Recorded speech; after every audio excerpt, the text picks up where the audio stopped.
All right, everyone, welcome back into another fantasy golf video. Going to be breaking down the top pool picks for the Open Championship. And so we'll go tier by tier through the 6 tiers to give you guys the top picks in each tier. Now, this is something that we've done for the past 3 majors and with some pretty good success. Now, that being said, the first 3 majors have been very easy to predict on paper. And because of that, I've gotten a lot of comments, DMs, and some screenshots from people saying that they had a good week using the picks, which I'd love to hear. If you guys have a good week this week or have had a good week, let me know in the comments section below. That is appreciated. And I love to hear it. Now, the one difference that we have from this week compared to other weeks is the simple fact that this is the Open Championship, and the Open Championship tends to have some sort of weather advantage. We take a peek at the weather report right now. We can see Thursday, Friday, probably not too much of a concern, especially wind-wise, whereas Saturday and Sunday, that could potentially lead to maybe a potential AM/PM split in terms of advantage. That being said, Thursday, Friday, we don't have to worry about that too much, hopefully. At the same time, if you guys are someone that does multiple pools or submits multiple pool pick lineups, if you will, might be best to maybe do an AM split and a PM split. But that's going to be up to you guys if you choose to do so. Right now, it doesn't seem like there is going to be a specific weather advantage for a player's tee time. So how we go about establishing which players are going to be good picks from each tier, we kind of have 3 different ways of looking at it. We have the 9-to-5 model rank, which the number 1 ranked player in the 9-to-5 model has won in a third of the events thus far this year, including Harry Hall last week, who was at 66-1, which is pretty nice. We also have the Vegas outright odds as well as the made cut percent. And so that's one variable. And so let's go ahead and get into tier 1 here. And I will say this list is somewhat trimmed down to me in terms of who I want to be targeting. We got 4 players. It's going to be Scotty, Rory, Xander, and Collin Morikawa for me. John Rahm has been a little bit too hit or miss. Tommy Fleetwood is a great option, and Tyrrell Hatton is also going to be a great option this week.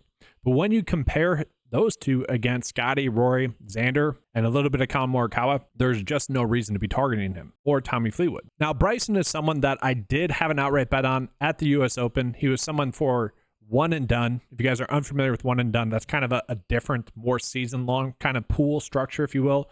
You get to pick one player once for one tournament. And so he was my pick there. And the reason being is because I felt his game set up really well for that course and that event. I don't think that's the case from this week, and the data is also echoing that as well. Now, Bryson is also paired up with Aubert this week, and for whatever reason, that has not been good for whoever is playing with Bryson. And so he is someone I do think will be going away from this week. So again, it's Scotty, Rory, Xander, or Collin Morikawa. And so we'll start out with Collin Morikawa here in terms of like who we want to be looking at. He is a former winner of this event, winning it 3 years ago. And I would argue that his profile coming into this week looks a little bit better on paper than it did in any of his previous 2 major wins. If you guys are confused as to kind of what I mean by that, each week we kind of have 4 key metrics as to how we go about establishing who are the top picks. We go with course history. Now this week it's going to be event history, which is a little bit less relevant because, well, course history we like to see just to see how players have played at said course before. They might have some course knowledge there. And so with that, the key stats that we're looking at are going to be more projected stats because, again, it's not based off of that specific course. So we don't have stats that we've been able to see, all right, this player has played well at this course because they have had these stats pop up well for them. So we don't really have that this week. We are projecting what the key stats will be. Recent form, pretty established as to what we're looking at. And then we have the specialist data, which is pulling in all the unique characteristics for that week's tournament. So length, style, course, location, weather, green type, green speeds, stuff like that. And that's pulled into the specialist data. So we have those 4 kind of metrics that we use to rank out a player. And you will notice that the 9-to-5 model rank here is a little bit different than this one that you saw here. That's because this data is also filtering in Vegas projections for outright odds and make cut odds. So with that, Scotty is ranking out slightly better than Xander. But getting back into Collin Morikawa over his past 5 starts has been very elite. 4th, 13th, 14th, 2nd, 4th, you go to 6th, 14th.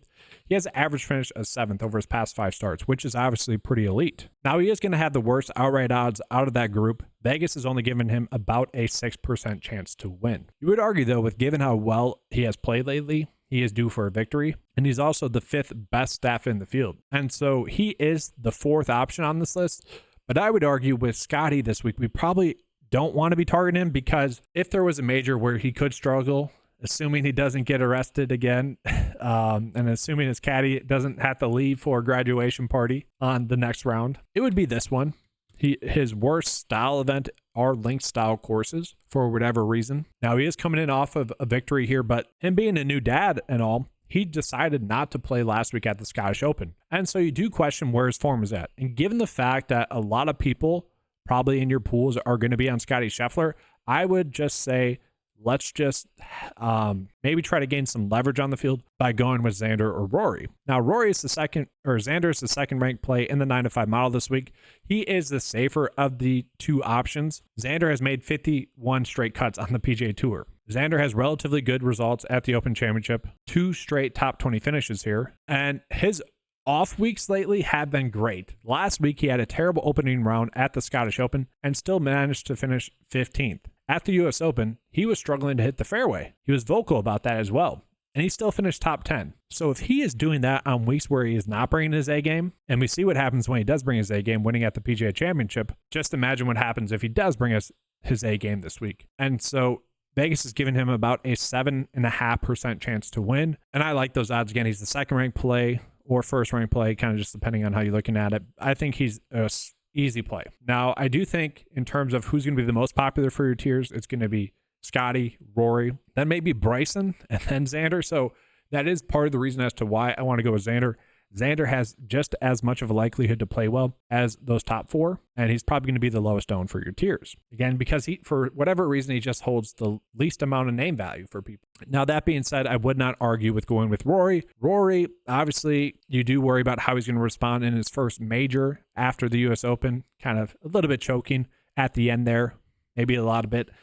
But he did play at the Scottish Open last week, finishing 4th. So it's not like his form was gone. And if you've listened to any of his press conferences this week, he seems to be in the right mindset. He seems to be good to go. That time off seems to be great for him. And he has played well at the past few Open Championships. This is a major that he clearly wants to win. And so I would say the two choices for me are Xander or Rory, potentially Morikawa, but I'm going to go with Xander for now. So I will admit tier 2 is a little bit of a like dumb luck spot, I guess, if you will. Like Brooks Koepka, he hasn't been playing well lately. Could he get hot this week? He could. Patrick Cantlay hasn't exactly played well in previous majors, but has 2 straight really good results on the PGA Tour. Seems to be finding his form. He could play well.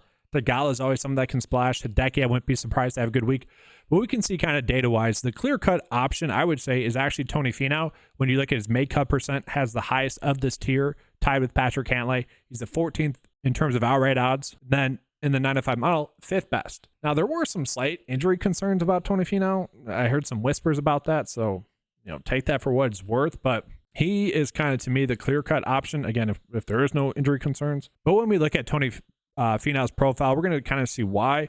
1 missed cut at the Open Championship, that was last year. But form-wise, he has had 3 straight top 10 finishes over his past 5 starts.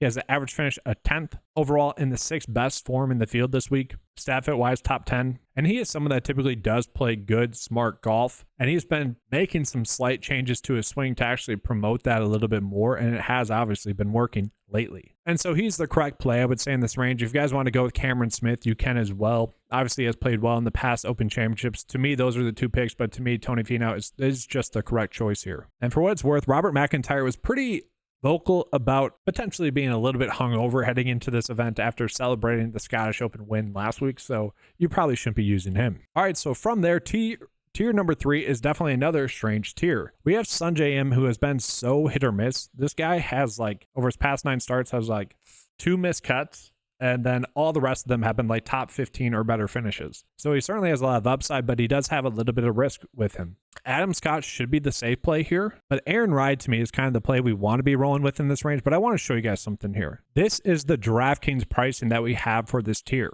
And I want to show this to you guys because we have a big difference in terms of the pricing, and the odds don't exactly echo that.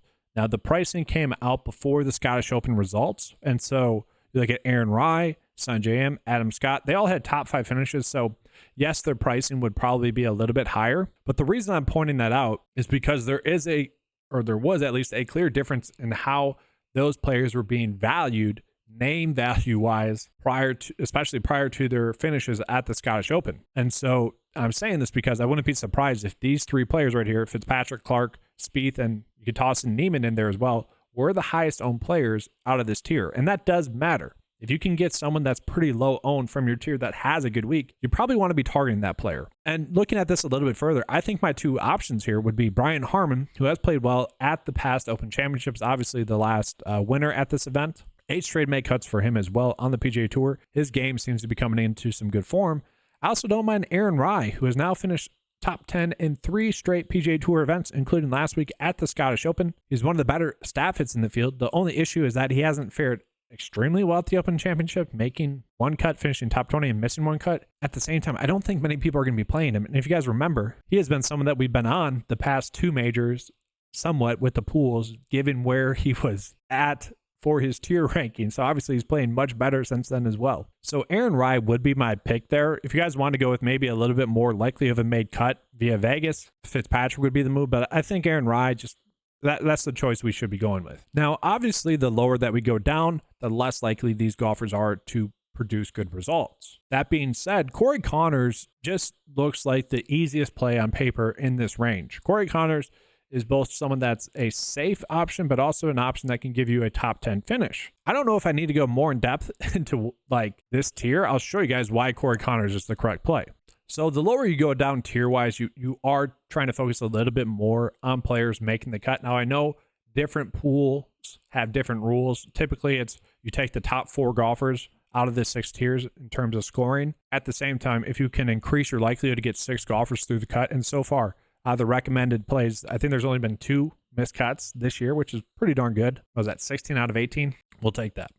But Corey Connors is someone that has been playing extremely good golf. So here's his form. Over his past 9 starts, his worst start was 9 events ago where he finished 44th. He does have this weird trend where he's been like top 10, top 30, top 10, top 30, top 10, top 30, top 10. Like he does have that weird streak going on, so maybe he gives us a top 30 finish here. But at the Open Championship, he has made the cut at this event the past 3 years. Staff it wise, top 15 in the field. Really just across the board, he is someone that we should be able to trust. Had a top 10 place finish at the US Open, had a top 20 or top 30 finish at the PGA Championship.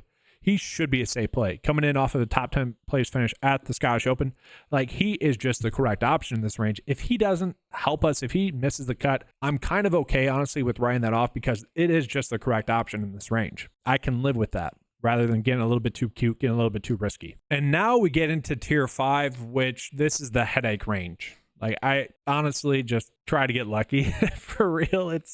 It's terrible. Russell Henley is someone that is holds upside. He is someone that is very much hit or risk. You see the outright odds 39th. So Vegas likes him. He's the 45th rank play in the 9-to-5 model. You got Jason Day, who I probably would go with in this range. Benny Ann, a kind of high risk, high reward type play. And sorry, I mentioned Russell Henley's a GPP only play. That just means he's a very high risk, high reward type play, but also could easily miss the cuts. That's the same with Benny Ann. Dustin Johnson's been terrible lately. Bazoonhout is coming in off of a miscut last week. Like I'd be fine with him if not for that. It's honestly just, it's terrible. And so here is why it's terrible. Like you look at Russell Henley, he has not played well at the past Open Championships. Now, this course is a little bit shorter than most Open Championships. That being said, the weather is something that could hurt his game. That is what I'm concerned about with him. But again, this course is a little bit shorter. He is someone that does hold a lot of upside. Like risk reward, maybe you do want to schedule in, this is where you're most likely getting someone to miss the cut. I'd be fine with him in that regard. Jason Day, you kind of expect him to make the cut at this event, but again, very much a guessing game in this tier. And sorry for the graphic below. This has been tier 5. Just sorry about that. We're going to jump into tier 6 now. And so we look at tier 6, guys. Tier 6 is definitely the worst it's been all year. Like we've had a few clear-cut options in this range, which has made it a lot easier. It makes sense. We're in the 4th major by now. All the players that are probably mispriced now rank out really well world ranking-wise, which is why they're kind of here where they are. So these golfers have not been playing that good a golf comparison to the field, and that's why they're here. And so looking at it, I'm probably going to go with Romain. I'm not even going to butcher his last name. He's not someone that I typically see that much. Database-wise, I don't have much on him in the 9-to-5 database. He has been playing fine on the DP Tour. Had a 3rd place finish at the Scottish Open last week. That's really what's carrying him. If you want to go with maybe a slightly safer approach, like Victor Perez is not a terrible option. Keegan Bradley has been terrible at the past Open Championships. I actually don't mind Ben Griffin. If you guys want someone that's going to not have any clicks on his name, unless there are other people that are watching this video, other smart people, that being said, Ben Griffin would be someone that I don't think many people are going to be on. Ben Griffin has been playing some solid golf this year. He's made four straight cuts in a row. Over his past 20 starts, he has finished top 65 or better in 75% of them, which we'll take. And if we look at it, made cut odds this week are about 61%. Which we'll take that. And so he finished 76 at the Open Championship last year, right around a made cut. And so he is like the best of the bad options, I would say. Now, if we look at it in terms of kind of like the DraftKings pricing, again, you can kind of see Willie Z is kind of the player that it likes the most. I disagree. He hasn't been playing well at the same, and Willie Z is going to hold a lot of name value. So I don't think I want to go with that. All right, so let's go ahead and get into the pool picks. For tier 1, I will be going with Xander, and I will have an honorable mention of Rory as well. I think those are kind of the two clear-cut plays. If you guys want to get a little bit of exposure to Comorg, how I'd say you are someone that submits 3 different brackets or pools, if you will, you could go with that. For tier 2, to me, it is Tony Finau. His game should set up extremely well for this track. If you guys want to go with Cameron Smith instead, you could. I think those are kind of the two clear-cut options in this range. From there, we go to tier 3. Tier 3 is very simple to me. We are going to be going with Aaron Rye there. That's just kind of the simple, easy click. And a lot of people probably aren't going to want to click on him just because he holds the least amount of name value, I would say, in that range. And hopefully that means good results for us. Tier 4, again, kind of simple. Clear-cut choice is going to be Corey Connors in that range. Don't have to get too cute with it. And then we jump into tier 5 and tier 6. This is the complete guessing game range, and I don't like that. To me, it's Russell Henley or Jason Day. I'm going to put them both in yellow, indicating that it's a complete guessing game. If you guys want to go with someone else here, I really wouldn't blame you. To me, Russell Henley probably provides the most upside. I'll go with him. And then from there, for me, for tier 6, I'm just going to go with Ben Griffin. Again, I don't think many people are going to be on him. You have to scroll a lot to get to him. I think that's a good example of probably why people won't be on him. 4 straight made cuts in the PGA Tour. Almost made the cut here last year. He feels like the correct choice in this range. At the same time, like Victor Perez is okay. You could roll with him. Romain there, kind of fine with him as well. But again, to me, it's going to be Ben Griffin in that range. Now, that is going to be all, guys. I appreciate everyone that has watched these pool videos for all the majors. I will be doing it again next year. I enjoyed doing it. It's kind of a change of pace for me as well. So I enjoyed it. It's fun. Make sure to give a like and subscribe, guys. I'll see you next year. Unless you guys are someone that does do fantasy golf each week or occasionally, then subscribe to the channel. That does help me out a lot. All right, thanks for watching, everyone. Good luck in your pool picks. Appreciate you being here. Give a like and subscribe. That does help out the channel a lot. And as always, let's keep cashing.